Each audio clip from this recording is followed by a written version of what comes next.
할렐루야. 하나님의 사랑과 은혜가 이 시간에도 풍성하기를 축복합니다. 태초에 천지를 창조하신 하나님께서 우리를 사랑하시고 우리를 위한 놀라운 계획을 가지고 계셨으며 특별한 섭리를 통해 우리를 영원한 천국으로 인도해 주신다라는 것을 기억하시기 바랍니다. 우리에게 영원한 생명을 약속하신 하나님께서 우리가 천국에 이르기까지 늘 함께 하시며 지키시고 보호해 주실 줄 믿습니다. 사탄 마귀의 유혹에 이길 수 있도록 더욱 힘과 능력을, 지혜를 주실 줄 믿습니다. 영광스러운 천국에 입성하기까지 우리가 그 믿음 안에서 흔들리지 않도록 천국에 가서 영원한 생명나무의 실과를 먹을 수 있는 우리 모두가 다들 되시기 바랍니다. 누가 웃자고 만든 그러한 예화인데 어떤 청년의 이야기입니다. 이 청년이 은혜가 충만하여져서 믿음과 능력의 삶을 살기로 결단을 하게 되어지죠. 그러면서 제일 첫 번째로 계획한 것이 있었습니다. 성경의 말씀을 보니까 예수님과 베드로가 물 위를 걸었던 그러한 사건을 기억하고 또 예수님이 말씀하기를 나보다 더 큰 일도 할 수 있다라는 말씀을 생각하며 내가 물 위를 걸어야 되겠다, 믿음으로 한강을 건너야 되겠다라고 결단을 하게 된 것입니다. 그래서 한강변으로 나가서 물 위로 한 걸음 내디딜 때에 하나님께서 분명히 내 기도를 들어주실 것이고 또 내 믿음을 더욱 강하게 해주셔서 한강물이 갈라지든지 아니면 물 위로 걸을 수 있게 해주실 것이다 라고 여기면서 이것을 실행에 옮기겠다라는 것입니다. 그런데 어떻게 되었을까요? 이 청년의 모습이 한강물에 발을 담글 때에 어떠한 일이 벌어졌을까? 아마도 여러분들은 당연히 알고 있을 것입니다. 저도 당연히 알고 있습니다. 당연히 한 걸음 내딛는 그 순간 물에 빠진다라는 것이죠. 그런데 한번 생각해 보십시오. 분명히 성경에는 이러한 말씀이 있습니다. 베드로가 물 위를 걸은 사건이 있다라는 것입니다. 물론 중간에 바람과 파도의 모습을 보고 두려워서 다시 물에 빠지는 그러한 위기의 순간도 있었죠. 분명히 예수님은 나보다 더 큰 일을 할 수 있다라고 말씀하시고 산을 옮길 만한 믿음도 있다라고 말씀을 하셨습니다. 성령 충만하면 그 말씀 안에서 충분히 물 위를 걸을 수 있지 않겠느냐라고 인간적인 면에서는 충분히 생각해 볼 수 있다라는 것인데 왜 우리는 그 청년이 안 될 것이다 라고 믿습니까? 누가 잘못입니까? 청년이 문제입니까? 아니면 그가 걷지 못할 것이다 라고 여기는 우리의 문제입니까? 실상 누구의 문제는 아닙니다. 당연한 그러한 결과일 뿐입니다. 그래도 이 청년은 이것을 받아들이지 못했습니다. 충만했던 은혜도 사라져버렸고 실망과 좌절감에 휩싸이게 되어집니다.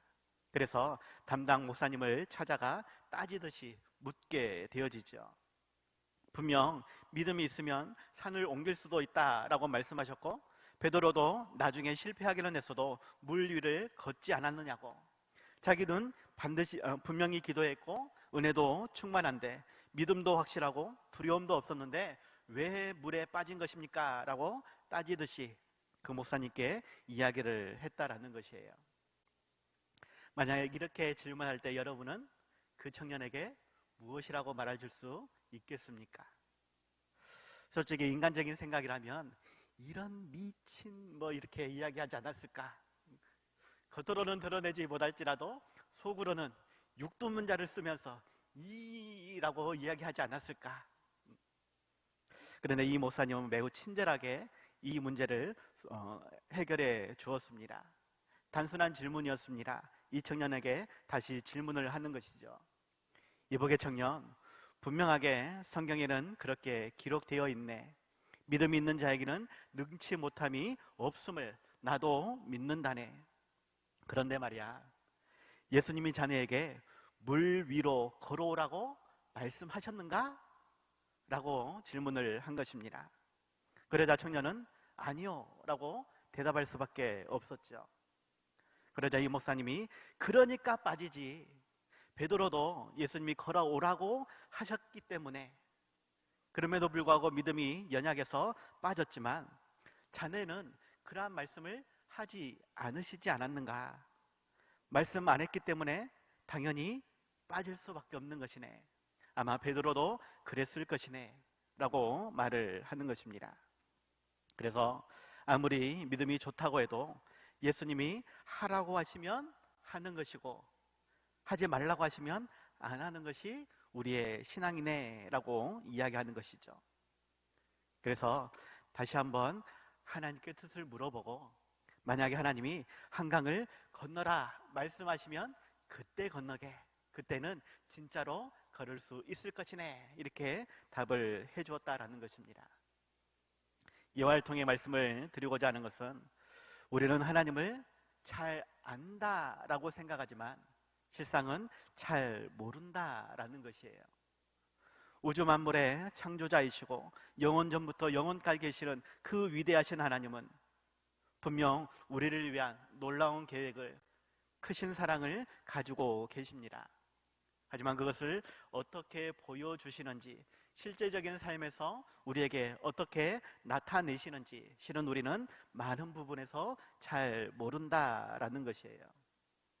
단지 나 중심에서 좋은 것을 주시는 하나님, 복과 은혜로 채워주시는 하나님, 무엇이든지 믿음으로 구하면 반드시 주시는 하나님, 그 정도의 수준에서 인간적인 세상적인 중심에서 그저 나에게 좋은 것을 주시는 하나님으로 믿고 따를 뿐이다 라는 것입니다. 하지만 그 안에는 십자가도 말씀하시고 때로는 거절도 하시는 하나님, 우리의 기도에 때로는 응답을 늦추어 주시기도 하고 전혀 다른 방법으로 응답해 주시기도 하신다라는 것입니다. 하나님이 기도할 때에 응답해 주시지 않으면, 내가 원하는 답을 주시지 않으면 과연 나를 사랑하시는가? 나를 미워하지는 않는가? 더 나아가 하나님이 거짓말 하시는 것은 아닌가? 어쩌면 하나님이 없는 것이 아닌가?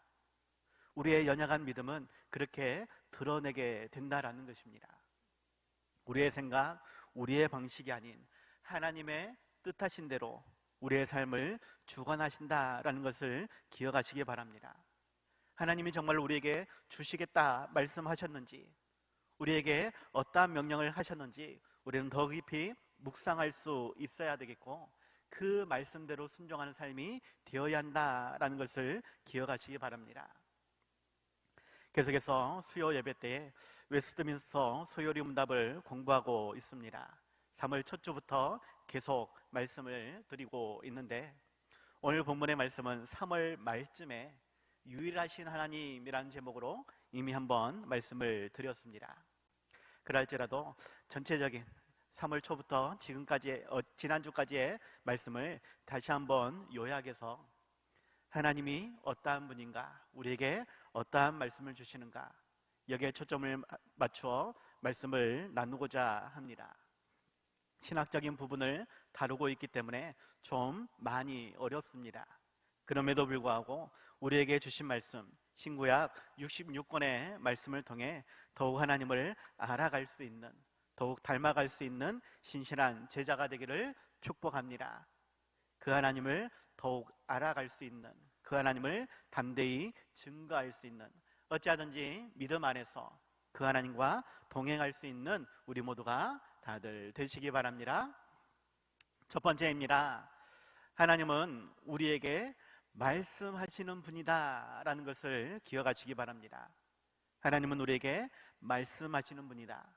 오늘 본문 4절 5절에서 이스라엘아 들으라, 우리 하나님 여호와는 오직 유일한 여호와시니 너는 마음을 다하고 뜻을 다하고 힘을 다하여 내 하나님 여호와를 사랑하라 라고 말씀하고 있는데, 이스라엘아 들으라 하면서 우리에게 말씀하신다라는 것입니다.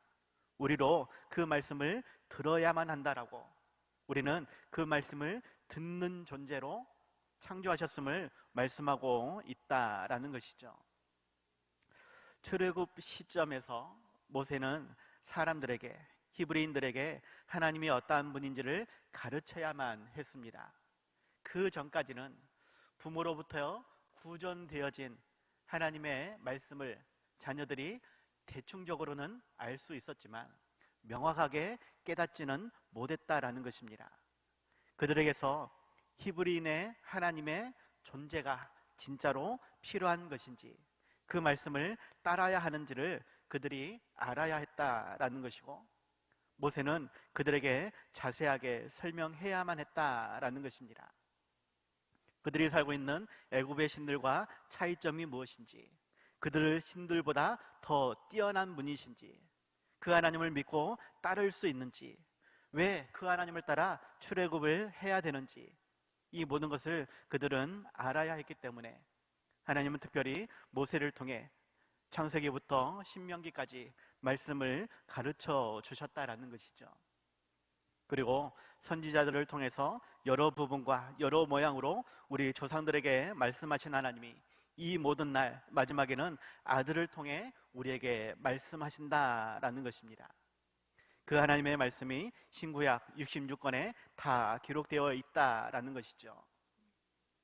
성경의 첫 시작, 천지창조의 하나님, 또한 우리를 창조하신 하나님을 소개하면서 우리가 이 땅에 태어난 목적이 있음을 가르쳐주고, 특별히 그 말씀 따라 살아가야 할 것을 우리에게 가르쳐주고 있습니다. 소요리문답 제1번에서 사람의 제일 되는 목적을 소개하고 있는데, 하나님을 영화롭게 하는 것과 영원토록 그를 즐거워하는 것, 이것이 우리 사람의 제일 되는 목적이다. 소요리문답 2번에서는 그렇게 신구약 성경에 기재된 하나님의 말씀이 어떻게 우리가 그를 영화롭게 하고 즐거워할 수 있는지를 가르쳐주는 유일한 규칙이다라고 말씀하고 있습니다.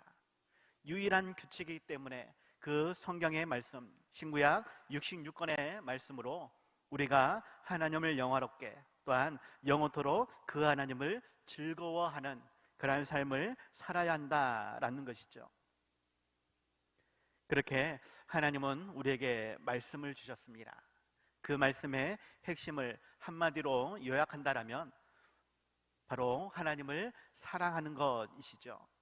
오늘 본문에서 말씀하고 있는 마음을 다하고 뜻을 다하고 힘을 다하여 우리 하나님을 사랑하는 것, 이것이 성경이 제일 요긴하게 교훈하는 우리 사람의 본분이다라는 것입니다. 이것이 소요리 문답 3번에서 말하고 있는 것이죠.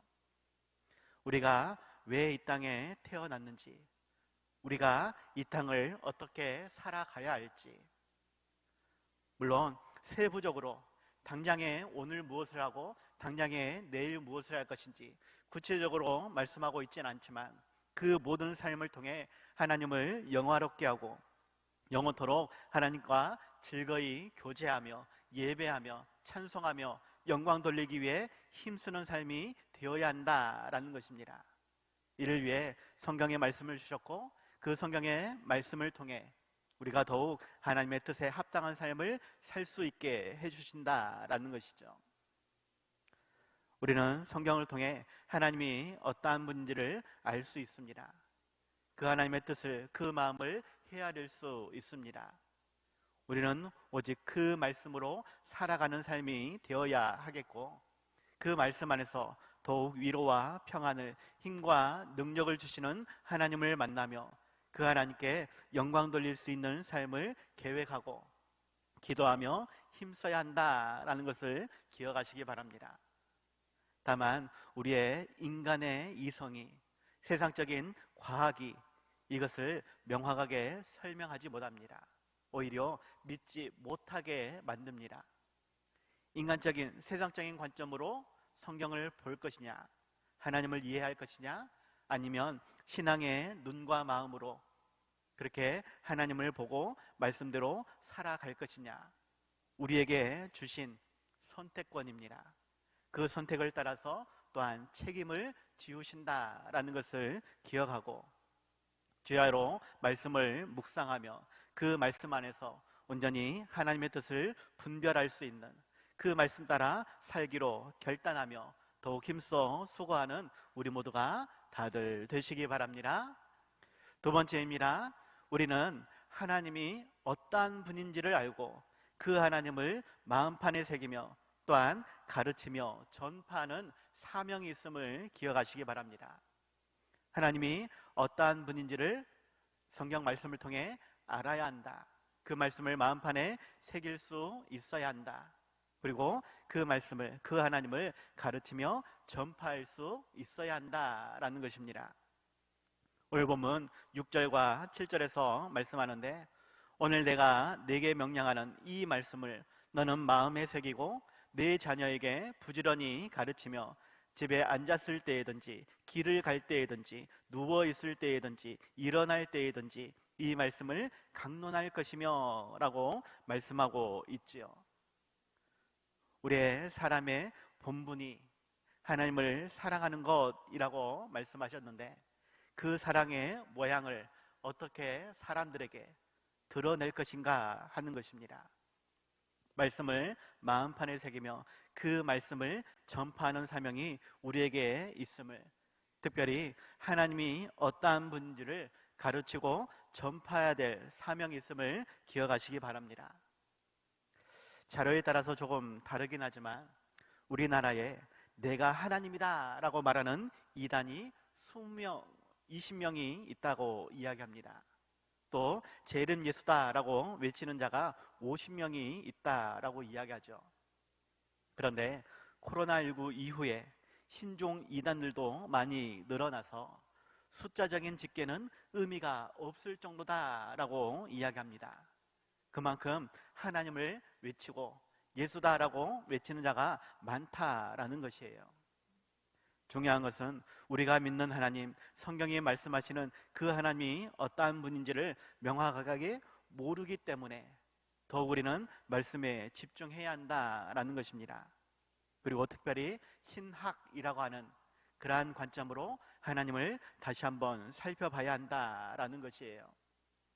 우리 하나님이 너무나 크고 광대하신 분이기 때문에 우리는 다 알 수 없습니다. 그럴지라도 명확하게 우리에게 가르쳐 주시는 부분이 한 가지 있죠. 디모데후서 3장 15절의 말씀처럼 또 어려서부터 성경을 알았느니 성경은 능히 너로 하여금 그리스도 예수 안에 있는 믿음으로 말미암아 구원에 이르는 지혜가 있게 한다라고, 구원에 관해서는 명확하게 우리에게 말씀해 주고 있다라고 이야기하고 있는 것입니다. 그 하나님을 우리는 분명히 헤아릴 수 있어야 되겠다. 그렇지 않으면 이단에 빠지게 되고 3단, 4단에 빠지게 되어서 영원한 천국이 아닌 영원한 지옥으로 빠져들게 된다라는 것이죠. 문제는 이단들도 성경을 가지고 나와서 말을 하기 때문에 우리는 더욱 신중해야 한다라는 것입니다. 서요리 문답에서는 그러한 하나님에 대해서 복잡하지만 계속적으로 설명해 주고 있다라는 것이죠. 그래서 소요리 문답 4번에서는 하나님은 신이신데 그의 존재하심과 지혜와 권능과 거룩하심과 공의와 인자하심과 진실하심이 무한하시며 무궁하시다, 불변하시다 라고 말씀하고 있습니다. 우리 사람과는 전혀 다르신 위대하신 하나님을 소개하고 있는 것이죠. 5번에서는 하나님은 한 분뿐이시다 라고 말씀하시고 참되시며 살아계신다 라고 말씀하고 있습니다. 그 살아계신 하나님이 우리와 함께 하시는 것이고 우리의 모든 삶을 주관하신다라는 것이죠. 문답 6번에서는 하나님의 신격에 삼위가 계시니 성부와 성자와 성령이신데 이 삼위는 한 하나님이시다. 하지만 본체는 하나요 권능과 영광은 동등하시다라고, 세 분이지만 한 분이시다라고, 성부, 성자, 성령으로 나뉠 수 있지만 나누어지지 않는다라고. 인간적인 이성으로는 이것이 헷갈릴 수 있습니다. 숫자 3이 어떻게 숫자 하나와 같을 수 있는가? 하지만 우리는 그 하나님의 존재하심을 우리는 믿을 수 있어야 한다라는 것입니다. 영원 전부터 영원까지 계시는 하나님, 지혜와 권능이 무한하시고 거룩하시고 공의로우시며 인자하심과 진실함이 불변하시는 그 하나님을 믿을 수 있어야 한다라는 것이에요. 그런데 그 하나님이 어떻게 부족하고 연약한 죄인인 사람 한 사람에게 들어올 수 있느냐라는 것입니다. 그 하나님, 그 재림 주라고 하는 사람들이 폐렴으로 죽고 라면인지 국수인지 먹고 죽었다는 이야기, 당뇨 합병증으로 죽고 암으로 죽고 그렇게 될 수 있느냐라는 것입니다. 무슨 말인지 잘 모르실 것입니다. 폐렴으로 죽었다라는 것은 통일교 문선명을 이야기하는 것이고, 라면인지 국수인지, 분명 라면을 먹고 죽었는데 그들 말로는 국수를 먹고 죽었다라고 이야기합니다. 누가? 안산홍이 그러합니다. 당뇨 합병증으로 죽었다라는 것은 박태선을 이야기하고, 암으로 죽었다라는 것은 이재록을 말하고 있죠. 전능하신 하나님이라면, 재림주라고 하신다라면 어떻게 죽을 수 있느냐라는 것이에요. 오셨으면 천국을 이루어 주셔야지 책임감 없게 그렇게 죽어버리고 새로운 하나님을, 재림이 아니라 삼림, 사림하는 그러한 신을 또 기다려야 하느냐라는 것입니다. 성경을 알지 못하기에 이렇게 빠져드는 사람들이 있다라는 것이죠. 이단들의 공통적인 특징이 있는데, 교주가 새로운 계시, 우리가 갖고 있는 신구약 66권의 말씀이 아닌 또 다른 계시의 말씀을 받았다라고 이단들은 주장합니다. 그들 나름대로 교리책이 또 있다라는 것이죠. 그리고 지금 성경은 문학적인 표현이 아니고 암호를 풀듯이 비유풀이라든지 짝풀이 등을 통해서 단어나 문장을 여기저기서 가져와서 짜맞춤을 해야 된다라고 이야기하면서 자기들의 교리를 그렇게 합리화시킨다라는 것입니다. 또 이사야 24장이나 46장에 나오는 동방에 대한 이야기, 또 41장이나 59장에서 나오는 해 돋는 곳의 의미를 다들 한국으로 소개한다라는 것이에요. 그리고 영재림론, 삼시대론, 시대별 구원론과 같은 그들의 교리가 있습니다. 영재림론이라고 하는 것은 사람의 몸에 영이 임한다라는 것이에요. 예수라는 사람에게 성령이 비둘기같이 임하여서 메시아가 되었다라고, 그 예수님이 본 그대로 다시 오겠다라는 말에서 성령도 사람에게 임하여서 메시아가 재림주가 되는 것이 아니냐라고 이야기를 한다라는 것입니다. 또 삼시대론이라는 것이 구약시대, 신약시대, 성령시대로 나뉘어지는데, 구약시대는 성부 하나님, 신약시대는 성자 예수님, 그리고 성령시대에는 자기들의 교주에게 그러한 권한을 부여받는다라고 이야기하고, 시대별 구원론도 비슷합니다. 창조시대에서는 노아를 통해 구원하셨다. 그리고 족장시대에는 아브라함을 통해, 나라가 구성되었을 때는 모세를 통해 구원하였고, 신약시대는 예수를 통해 구원받았다. 그리고 지금 시대는 자기들의 교주를 통해 구원을 받는다라는 식으로 그렇게 자신들의 교주를 신적인 존재로 합리화한다라는 것입니다. 하지만 이 모든 것이 잘못된 구원교리라는 것이에요. 하나님은 어떠한 특정한 사람에게 임하여서 메시아가 된다라고 말씀하지 않습니다. 특별히 교주에게만 하나님의 말씀을 주셨다라고 이야기하지 않습니다. 어떠한 특정 부분을 알아야만 구원을 받는다라고도 말씀하지 않으셨습니다. 분명 우리에게 주신 신구약 성경 66권 안에 그 하나님의 뜻을 모두 다 가르쳐 주셨고, 마지막 날에 이 모든 것을 이루실 것이다 라고 말씀하셨죠. 이것이 하나님의 예정과 창조와 섭리 안에 다 이루어진다라고 말씀을 하는 것입니다. 그래서 소요리 문답 7번에서는 창세전부터 하나님의 영광을 위한 모든 것을 예정하셨다라고 말씀하고 있죠. 6일 동안 창조하신 하나님께서 매우 좋았다라고 말씀하셨고, 특별히 당신의 형상대로 지은 아담과 하와에게 이 모든 권세를 주관하도록 다스리도록 명령하셨다라는 것입니다. 그러한 하나님이 어떠한 분인지, 어떠한 예정과 섭리 가운데에서 우리를 부르시고 또한 우리를 자녀되게 하시며 영원한 천국으로 인도하시는지 우리는 분명히 알아야 하겠고, 그 하나님을 가르칠 수 있는, 전파할 수 있는 삶이 되어야 한다라는 것을 기억하시기 바랍니다. 그 일이 결코 쉽다라고 말씀하지 않습니다. 십자가진 같은 고난이 있다라고 복음의 증인이 될 때에 때로는 사망도 순교의 삶도 있을 것이다 라고 말씀을 하고 있습니다. 그럴지라도 믿음의 사람들은 그 모든 것을 감수하며 하나님을 증거하는 자라는 것이죠. 그 하나님을 우리가 더욱 알아갈 수 있기를 바라고, 그 하나님을 더욱 전파할 수 있는 삶이 되시기 바랍니다. 그럴 때에 우리에게 더욱 지혜와 능력을 주신다라고, 풍성한 복과 은혜로 채워주신다라고, 영원한 천국에서 영원한 기쁨을 누릴 수 있게 해주신다라고 말씀하셨습니다. 그러한 사명을 이루는 자, 그러한 은혜를 받아 누릴 수 있는 우리 모두가 다들 되시기 바랍니다. 그래서 결론입니다. 우리는 하나님의 말씀을 마음판에 새기며 그 말씀 따라 살아갈 수 있는, 그 말씀을 온전히 증거하는 삶을 사는 우리 모두가 되시기 바랍니다. 마음판에 새겨야 한다. 그리고 그 말씀 따라 살아가야 한다. 오늘 본문 8절 9절에서 너는 또 그것을 내 손목에 메어 기호를 삼으며 내 미간에 붙여 표로 삼고 또 내 집 문설주와 바깥문에 기록할지니라 라고 말씀하고 있는데, 구약시대의 사람들이나 또 신약시대 바리새인들과 같은 사람들은 직접적으로 성경의 말씀의 한 구절을 손목에 매거나 미간에 붙여놓고 살았다라고 이야기합니다.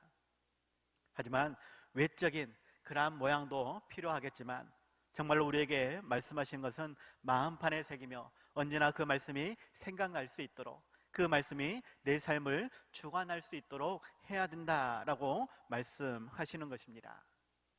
하나님이 어떠한 분인지, 우리에게 어떠한 말씀을 하시는지 우리가 말씀을 늘 묵상하며 온전히 믿고 따라야 한다라는 것이고, 그 말씀을 자녀들에게 가르치며 만나는 모든 사람들에게 보여줄 수 있어야 한다라는 것이죠. 하지만 하나님의 형상을 닮은 아담과 하와는 그 말씀을 잊어버렸습니다. 하나님과 같이 되고자 하는 마음에 따먹지 말라 하신 선악과를 먹어버린 것입니다. 하나님의 섭리하시는 일은 지극히 거룩함과 지혜와 권능으로서 모든 창조물과 모든 행동을 보존하시며 치리하시는 일을 하시지만, 그렇게 죄를 범하게 하는, 하나님의 영광에서 벗어나게 하는 그러한 예정은 하시지 않는다라고 말씀을 드렸습니다. 마찬가지로 우리의 삶에서 넘어지는 눈물, 슬픔, 근심, 걱정이 때로는 하나님의 예정인 것처럼 생각될 때가 있지만, 템테이션, 유혹하는 시험은 결코 하시지 않으셨다라고, 예정하지 않으셨다라고 말씀합니다. 다만 테스트하는 그러한 시험을 통해 우리가 더욱 믿음 안에 자라갈 수 있도록 연단하신다라고 말씀하시죠. 하나님이 우리에게 행하시는 일, 이것이 나를 미워해서 나를 죄악 속에 던져넣기 위해서 예정하시며 섭리하시는 것이 아니라 더욱 믿음 안에서 굳건하게 자라갈 수 있도록, 더욱 하나님의 큰 일을 행할 수 있도록 하나님은 그렇게 예정하시며 섭리하신다라는 것을 기억하시기 바랍니다. 죄에 대해서는 다음에서 계속 말씀을 드릴 것입니다. 그리고 그 죄와 관련한 예수님의 이야기가 이어지죠. 지금까지 12번까지 말씀을 드렸는데 13번 질문부터 19번까지 죄에 대해서 소개하고, 나중에 예수님에 대한 이야기 다음에 성령님에 대한 이야기, 그 다음에는 십계명에 대한 이야기가 나옵니다. 그럴 때에 죄에 대한 문제가 또다시 반복적으로 설명을 해주죠. 계속해서 하나님이 어떠한 분인지, 우리 죄가 무엇인지, 예수님이 어떠한 분인지, 그리고 이 모든 것을 이루시는 하나님이 어떠한 분인지를 계속해서 가르쳐 주실 것입니다. 계속 반복되는 이야기이지만 하나님이 어떠한 분인지, 우리에게 어떠한 말씀을 주셨는지 우리가 올바로 알아야 하겠고, 그 말씀을 마음판에 새기며 그 말씀 따라 살아가기로 힘쓰는 우리가 되어야 할 것입니다. 호세아 선지자는 우리가 힘써 여호와를 알아야 한다라고 말씀하시고, 느헤미야는 하나님을 기뻐하는 것이 우리의 힘이다라고, 우리에게 어떠한 기쁨을 주는지, 어떠한 은혜를 주는지, 우리에게 어떠한 말씀을 주는지 알아야 한다라고 말씀하고 있는 것이죠. 사랑과 지혜의 하나님께서 능력과 부와 지혜와 힘과 존귀와 영광과 찬송을 받으시기에 합당하신 하나님께서 오늘 우리에게 말씀하시고 또한 오늘 하루를 인도하십니다. 그렇게 내일을 말씀하시고 내일을 이끄시는 그 하나님의 일하심을 우리는 믿고 따를 수 있는, 그 말씀대로 순종하며 하나님께 영광 돌릴 아름다운 열매를 맺어갈 수 있는 우리의 삶이 다들 되시기 바랍니다. 기도하겠습니다. 하나님 아버지, 정말로 우리를 향하신 그 하나님의 계획과 사랑이 무엇인지 미련한 우리가 다 알지 못합니다. 그럼에도 불구하고 우리에게 말씀하시는 그 하나님을 우리들이 기억하게 하여 주시옵소서. 우리에게 복과 은혜로 말씀하시는 하나님이 때로는 저주의 말씀을 주시면서 그 말씀을 마음판에 새기라라고, 그 말씀 따라 살아가야 한다라고 우리에게 이야기하십니다. 그 하나님의 말씀을, 신구약 성경 66권의 말씀을 우리가 더욱 이해하며 그 말씀 따라 살기로 결단할 수 있는 삶이 되게 하여 주시옵소서. 오늘 하루의 삶을 돌이켜보게 하여 주시옵시고 내일 하루의 삶을 온전히 계획할 수 있는 우리가 되길 원합니다. 우리와 함께 하시겠다, 우리에게 힘과 능력을 주시겠다, 우리를 지키시고 보호하시겠다, 인도하시겠다 말씀하시는 그 하나님을 따라 내일 하루의 삶을, 이 한 주간의 삶을 더욱 계획하며 힘써 수고하는 우리의 삶이 되게 하여 주시옵시고 그 위에 풍성한 복과 은혜로 채우시는 하나님을 더욱 만날 수 있는, 감사와 찬양으로 영광 돌릴 수 있는 우리 모두가 되게 하여 주시옵소서. 예수님 이름으로 기도드렸사옵나이다. 아멘.